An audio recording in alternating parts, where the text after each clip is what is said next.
Komisi Pemberantasan Korupsi akan melakukan verifikasi adanya laporan terkait dugaan suap Irjen Ferdy Sambo ke Lembaga Perlindungan Saksi dan Korban dalam kasus pembunuhan Brigadir Nofriansyah Yosua Huta Barat alias Brigadir J.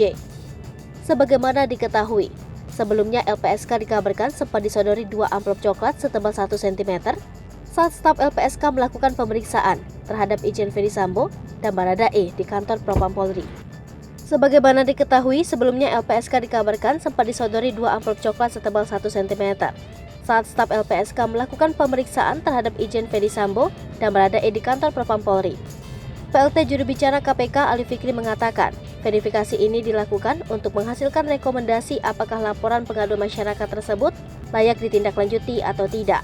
Lebih lanjut, pihaknya akan menelusuri dan mengumpulkan keterangan terkait laporan suap oleh Irjen Ferdy Sambo tersebut. Sebelumnya LPSK membenarkan adanya pemberian 2 buah amplop tebal usai melakukan pertemuan dengan Ferdy Sambo.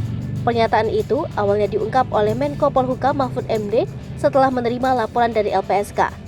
Wakil Ketua LPSK Edwin Partogi Pasaribu menyatakan, peristiwa pemberian amplop itu terjadi di kantor Propam pada Rabu 13 Juli 2022, yakni beberapa hari setelah kabar insiden penembakan yang menewaskan Brigadir J mencuat. Pada saat itu, 2 staf LPSK mendatangi kantor Propam untuk melakukan koordinasi dengan Ferdy Sambo terkait pengajuan permohonan perlindungan termasuk untuk Baradae. Saat salah satu staf LPSK sedang menunaikan ibadah sholat di Masjid Mabes Polri, kata Edwin, peristiwa pemberian amplop itu terjadi. Kendati demikian, belum sampai dibuka isi amplop tersebut, seorang staf LPSK itu langsung menolak dan meminta untuk amplop itu dikembalikan.